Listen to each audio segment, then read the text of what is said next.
Olá pessoal, me chamo Bruna Lopes, sou estudante de Medicina da Universidade Federal de Alagoas e junto com a minha colega Anne Gabriele, sob a orientação do professor Tairone Barreto, nós abordaremos hoje um pouco sobre as emergências traumáticas. Nesse vídeo, especificamente, vamos abordar sobre os traumas pediátricos. Mas por que a gente deveria falar sobre os traumas pediátricos? Os traumas pediátricos, eles são as causas mais comuns de morte na população pediátrica em todo o mundo, então eles se tornam um grande problema de saúde pública. Para vocês terem uma noção, nos Estados Unidos, estima-se que mais de 10 milhões de crianças são atendidas todos os anos vítimas de trauma, sendo que dessas 10 mil morrem todos os anos também por conta do trauma. Então por isso é extremamente importante a gente estudar sobre os traumas pediátricos. Além disso também, os tipos e padrões de lesões na criança, na faixa etária pediátrica, ela é um pouco diferente no adulto. Então, por exemplo, na criança, a principal causa de morte, né, no caso do trauma, é acidentes automobilísticos. E aí vai ser seguido pelo afogamento, incêndio, homicídio e quedas, como está mostrando aí no slide. Então, por isso que é muito importante a gente saber identificar e conduzir corretamente e rapidamente uma criança vítima de trauma. Identificando principalmente os sinais de alerta nesses casos, que a gente vai ver mais um pouco à frente, que são totalmente diferentes do adulto. E aí, a gente identificando e sabendo tratar, a gente vai evitar com que essa criança ela evolua para um quadro mais grave e possivelmente desenvolva, por exemplo, sequelas posteriormente. No contexto pediátrico, é muito importante a gente entender que a criança, ela não é um adulto pequeno, e sim que ela tem características próprias dela. E por que é importante a gente falar disso no contexto agora falando sobre o trauma pediátrico em si? Porque algumas características, elas são próprias da criança. Então, por exemplo, o tamanho, forma e superfície corporal na criança, ela é totalmente diferente do adulto. Isso é algo óbvio, né? A criança, ela é menor do que o adulto. Mas o que isso implica na questão do trauma? Isso implica, por exemplo, que o impacto da força recebida durante o trauma, ele é maior na criança do que no adulto, justamente porque a superfície corporal da criança, ela é menor. Então, um exemplo, né, num contexto de colisão automobilística, em que você tem um adulto e uma criança, o mesmo impacto ele vai provocar repercussões diferentes, tanto no adulto quanto na criança, em relação à força. Porque a força percebida pela criança vai ser muito maior do que no adulto, por conta que a superfície corporal dela é menor. Outra questão também é o esqueleto. O esqueleto das crianças, ele é mais flexível, digamos assim, né? Por isso que é tão comum que a gente veja uma criança vítima de trauma, que ela tem lesão de órgão-alvo, mas ela não tem lesão óssea associada a isso. Justamente porque esse esqueleto dele, né, ainda está em formação e ele se torna mais flexível do que no adulto. Então, o que isso implica também? Implica, por exemplo, que quando chega uma criança que tem um trauma, por exemplo, de arcos costais, você vê que aquela força aplicada ela foi muito grande para provocar aquele trauma. Porque em um contexto menor, de uma força menor, por exemplo, isso não causaria trauma, porque o esqueleto dela é mais flexível. Então, se existe um trauma ali, a gente tem que ligar o alerta para procurar também lesões de órgãos associados àquele trauma, porque provavelmente a força daquele trauma foi muito maior. Outra questão também é o status psicológico. Dentro de um contexto de trauma, seja pediátrico ou adulto, existe também o contexto psicológico que está ali. O paciente, na maioria das vezes, ele não é colaborativo, mas dentro do contexto pediátrico, raramente o paciente ele vai ser colaborativo. Geralmente, as crianças elas não são responsivas a pessoas estranhas, nem no contexto normal. Imagina num contexto de estresse e de trauma. A criança ela não vai ser cooperativa. E isso pode dificultar a questão da condução do quadro. Então, é importante que o médico ou o enfermeiro, enfim, os profissionais que estejam ali naquele momento, eles saibam conduzir, eles saibam minimizar a ansiedade natural daquela criança, para que consiga se conduzir o quadro, né, e todo o contexto de uma forma melhor. Também dá atenção aos pais, mas lembrar que o paciente ali é a criança e ela precisa ser acalmada, ela precisa, esse estresse dela, essa ansiedade dela precisa ser minimizada no contexto do trauma, porque isso vai implicar e vai facilitar todo o atendimento ali que está acontecendo. Além disso também, a gente precisa pensar que no contexto do trauma existem efeitos a longo prazo, tanto no contexto do trauma adulto quanto no contexto do trauma pediátrico. É óbvio que um trauma físico, ele também vai provocar repercussões psicológicas, tanto no adulto quanto na criança. Mas na criança não serão só repercussões psicológicas. Isso porque a criança está em fase de desenvolvimento. E o trauma, ele pode interferir nessa fase de desenvolvimento. Então, o desenvolvimento tanto físico, quanto psicomotor, quanto afetivo daquela criança a longo prazo, por conta daquele trauma, ele pode ser, sim, prejudicado. Então, é muito importante posteriormente, né, dar atenção e não subestimar esses efeitos a longo prazo que pode ter na criança. E do lado direito do slide, eu coloquei a fita pediátrica a nível de conhecimento. A fita pediátrica ela é um instrumento que foi desenvolvido há pouco tempo. É um instrumento muito útil no contexto do trauma, porque muitas vezes a gente se encontra naquela situação, tem uma criança com trauma, a gente não sabe quanto aquela criança pesa, qual o comprimento dela. E aí, por conta disso, fica difícil, por exemplo, fazer a dosagem de medicações e de drogas que serão usadas naquele momento. A fita pediátrica, ela existe de várias marcas, mas ela basicamente funciona da mesma forma, que é uma fita que você vai medir a criança, o comprimento da criança, e a partir disso você consegue estimar o peso dela. E aí, a partir estimando o peso dela, você consegue fazer o cálculo de drogas, e nessa própria fita, algumas, já está disponível ali as possíveis drogas que podem ser utilizadas, né, no contexto de trauma, e as doses de acordo com o peso e o comprimento ali que foi estimado pela fita. Então, é um instrumento relativamente novo, e eu coloquei aqui a nível de conhecimento para que a gente conheça e utilize ele ao nosso favor. E agora falando um pouquinho sobre as vias aéreas, né, que deve ser o primeiro objetivo na avaliação, no atendimento dessa criança vítima de trauma, a gente precisa lembrar lá do XABCDE do adulto, né? Então o X, que é a hemorragia sanguinante, ele seria a prioridade número 1, e logo após ele a gente tem a via aérea e a estabilização da coluna cervical, representada pelo A. E aqui no contexto pediátrico ocorre da mesma forma. Assim como a gente tem que estabilizar a coluna cervical e manter a perviabilidade da via aérea lá no adulto, no XABCDE, aqui na criança também esse é o primeiro objetivo, né? Após, obviamente, a hemorragia sanguinante, que é o X. E aí, existem algumas especificidades que a gente precisa abordar, agora falando especificamente no contexto pediátrico. Primeiro é que o plano da face daquela criança que está sendo atendida, ela tem que estar em paralelo com a coluna dela, né? Não a coluna cervical, a coluna de forma geral. Ou seja, a mesma coisa de falar que esse plano da face, ele tem que estar em paralelo com a prancha em que essa criança está, ou a maca em que essa criança está. Isso para que seja a via aérea dela fique ainda mais pérvia, né? Isso vai facilitar a perviabilidade dessa via aérea. Assim como também você manter o alinhamento neutro da coluna cervical, tanto para a estabilização, quanto também para manter a via aérea pérvia, é importante. Você também pode fazer algumas manobras, como a manobra de jaw thrust, que significa a anteriorização da mandíbula daquela criança, junto com a imobilização bimanual da coluna cervical. E, se for necessário, você vê, por exemplo, que a criança está com alguma dificuldade de respiração, está mostrando que tem alguma coisa obstruindo a via aérea dela, você pode fazer algumas coisas, como, por exemplo, aspiração da boca, aspiração da orofaringe, retirada do corpo estranho, se ele for identificado, e administração de oxigênio para aquela criança. Isso num contexto de que aquela criança, ela está respirando espontaneamente, mas tem alguma coisa impedindo ali a via aérea dela, mas ela consegue ainda manter a respiração, né? Consegue conduzir a própria respiração. Num contexto em que a criança ela não consegue conduzir a própria respiração, ela está em risco de não conseguir conduzir essa respiração, existem algumas indicações, né? Tanto indicação de intubação, quanto indicação de uso de máscara orofaríngea, assim como também a questão da cricotireoidostomia. Então, aqui a gente não vai abordar a especificidade de cada uma desses tipos mecânicos, desses métodos mecânicos de manutenção da via aérea, porque serão abordados por outros colegas em outros vídeos. Mas é importante destacar que, se for necessário, necessita ser feito para que o A do XABCDE ele seja ali a primeira prioridade, que ele seja garantido. Continuando, né, a gente seguindo o XABCDE, a gente tem o B, que é nada mais é do que a avaliação da respiração dessa criança. E aqui o que é importante a gente fazer é reconhecer uma troca gasosa deficiente, se essa criança está conseguindo oxigenar da forma correta. E aí aqui a gente destaca algumas condições, né, alguns problemas que podem acontecer, são comuns acontecer no contexto de trauma, que é principalmente pneumotórax, hemotórax e hemopneumotórax. E aí a gente precisa saber identificar e saber tratar rapidamente essas condições. A gente também não vai especificar sobre cada uma delas, mas é importante que vocês conheçam, saibam as características de cada uma para que vocês saibam identificar e tratar. E como que vocês vão conduzir, né? Óbvio que depende do contexto, depende da doença que esse paciente está apresentando. Mas basicamente as crianças que não estão conseguindo oxigenar da forma correta, elas precisam que sejam oxigenadas. Então você pode oferecer isso a partir de ventilação e respiração. Crianças menores de 30 quilos, elas podem fazer uso do dispositivo bolsa-máscara pediátrico. A partir de 30 quilos, elas já podem fazer uso do dispositivo normal, que também já é usado para adulto.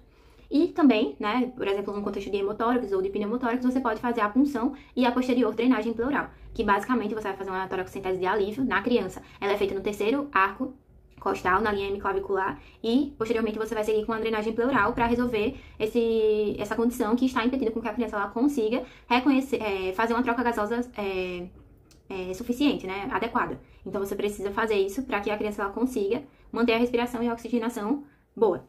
Obviamente, todos esses procedimentos eles têm indicações e contraindicações que também devem ser avaliadas no contexto. E aqui, do lado direito, a gente colocou, lembrando que os sinais vitais das crianças ele é diferente no adulto, né? Então, a frequência respiratória, que aqui é avaliada no B da respiração, ela diminui conforme o crescimento da criança. E aqui a gente tem alguns valores, né? Segundo o Paus, que é basicamente o lactente, que é aquele classificado como menor de 1 ano, tem de 30 a 60 incursões por minuto, e aí, de acordo com o crescimento, né, então crianças pequenas, depois pré-escolar, idade escolar, até os adolescentes, a frequência respiratória, ela vai diminuindo, até chegar no normal do adulto, que é ali de 12 a 16 incursões por minuto. Seguindo, a gente segue para o C do XABCDE, que é a avaliação da circulação desse paciente. Então, aqui a gente precisa saber reconhecer alterações circulatórias nesse paciente.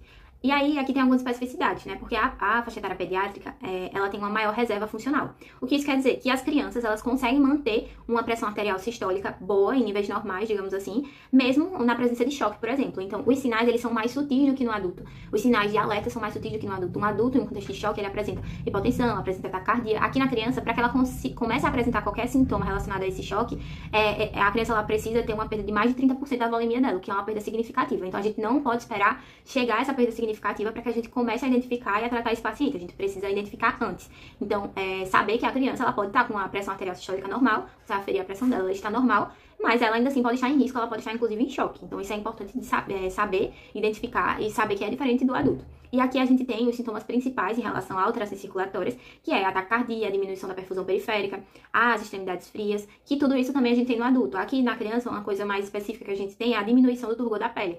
Além disso, no contexto adulto, a gente tem muita hipotensão, né? Hipotensão, como eu falei, ela é uma característica clássica ali de choque no adulto. E aqui na criança, para acontecer a hipotensão mesmo, para a pressão arterial sistólica diminuir, a gente tem que ter uma perda muito grande dessa volemia. Então, geralmente não tem hipotensão. Quando tem é porque já está alguma coisa mais grave. Então, por isso que a gente precisa identificar esses sinais mais sutis, como taquicardia, diminuição da perfusão, diminuição do turgor, a extremidade fria, né, associada a esse quadro do paciente. É muito importante também, para a gente avaliar essa questão da circulação, a gente avaliar o peso do paciente, a volemia e a diurese do paciente, para que a gente consiga classificar essa criança dentro dos níveis de choque e saber tratar ela. Olá! Dando continuidade, vamos abordar alguns tipos de trauma na pediatria, dando início com o trauma torácico. A cinemática e a anatomia do tórax infantil são diretamente responsáveis pelo espectro de lesões que vão ser observados na pediatria. Em sua maioria, eles vão ser causados por mecanismos fechados que envolvem automóveis. A flexibilidade e a complacência do tórax da criança vão fazer com que as forças transmitidas no trauma atinjam o parênquima pulmonar e causem contusões. Já as fraturas de arcos costais e as lesões do mediastino, elas não são frequentes na pediatria. E quando forem encontradas, elas são um indicativo de maior gravidade desse trauma.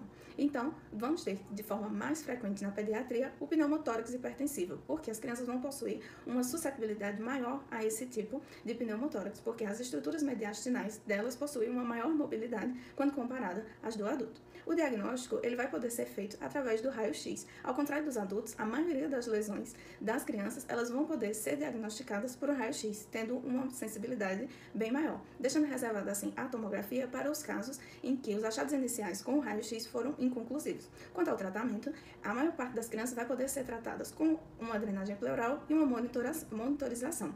A toracotomia, geralmente, ela não vai ser necessária nessas crianças, sendo resolvido com a drenagem pleural e a monitorização.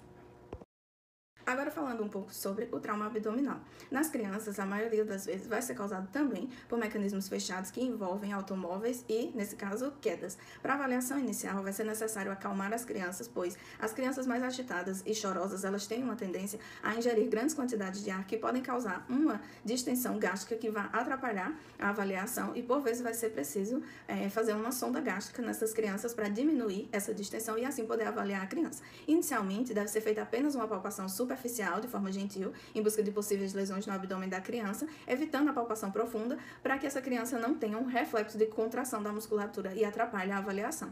O diagnóstico ele vai poder ser feito a partir de 3 exames. A tomografia vai poder ser utilizada nas crianças que estão hemodinamicamente estáveis e que o exame clínico não foi o suficiente para detectar se existe ou não ali uma lesão. Ela deverá ser feita usando o nível mínimo de radiação. A criança tem que estar sedada para evitar artefatos. Ela vai ser realizada com contraste e ela deve ser avaliada por um cirurgião. Já quando essa criança se encontrar hemodinamicamente instável, o exame de escolha vai ser o FAST, que é a ultrassonografia à beira do leito. Ela vai conseguir detectar pequenas quantidades de sangue no abdômen. Entretanto, em crianças menores, ela vai possuir uma limitação para identificar hemoperitônio e algumas lesões intraparenquimatosas. A indicação cirúrgica ela não vai se basear apenas na quantidade de sangue encontrada nesses exames diagnósticos. Vai ser preciso avaliar tanto a quantidade de sangue quanto a instabilidade hemodinâmica da criança e a resposta dela aos tratamentos. Ainda nas crianças que forem hemodinamicamente instáveis e que o serviço não possuir o FAST, poderá ser feito um lavado peritoneal para esse diagnóstico. Entretanto, esse possui a limitação de só deve ser realizada pelo cirurgião que irá operar a criança, porque a realização do lavado ela vai prejudicar as avaliações posteriores. Nos casos que as crianças estiverem com indicação de um tratamento não operatório, ou seja, estiverem hemodinamicamente estáveis ou responderem bem à reposição volêmica, elas deverão ser mantidas em observação no ambiente de cuidados intensivos com a supervisão contínua de um cirurgião que tenha experiência com o trauma pediátrico. Nas indicações cirúrgicas, ou seja, se a criança não se recuperar hemodinamicamente e o procedimento diagnóstico for positivo, ela deverá ser encaminhada para realizar uma laparotomia para controle dessa hemorragia. Que são mais comuns nas crianças do que nos adultos. São elas as lesões de alça do delgado perto do ângulo de Treitz, as lesões mesentéricas e avulsões de alças do delgado e rupturas da bexiga, devendo ser observado esses três com mais atenção nas crianças, por serem mais comuns nesse público. Devemos estar atentos também nas marcas de cinto, pois quando a criança fica com essas marcas, tem uma indicação de um alto risco dela ter sido lesionada nesse trauma. Agora falando um pouco sobre o trauma crânioencefálico.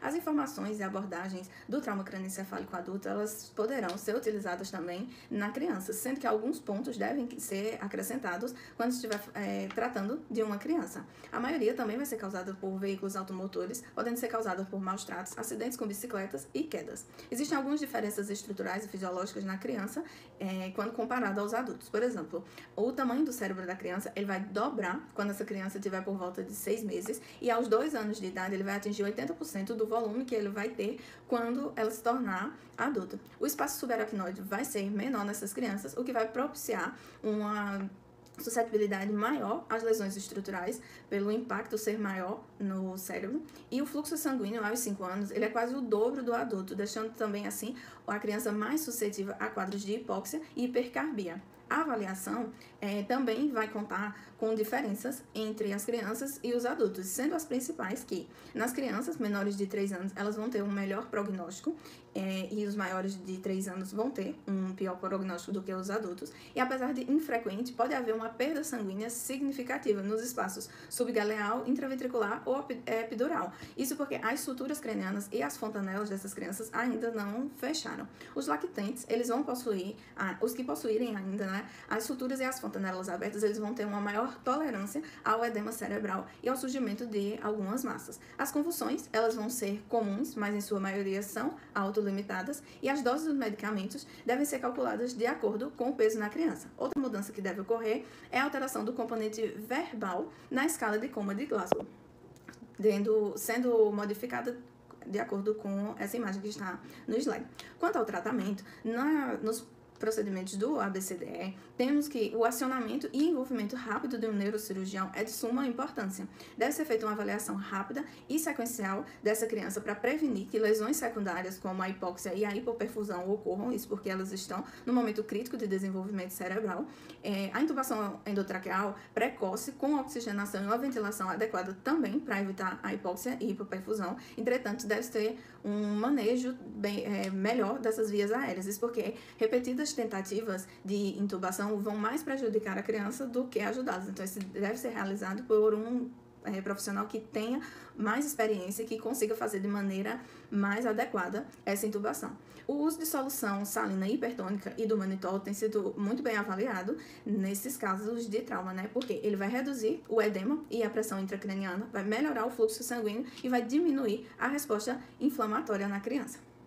A tentativa de redução da fratura para restaurar o fluxo sanguíneo ali no local afetado deve ser tentada. Caso essa redução não dê certo, não consiga restaurar o fluxo, ela deve ser feita uma imobilização ou uma tração da extremidade para voltar o fluxo sanguíneo.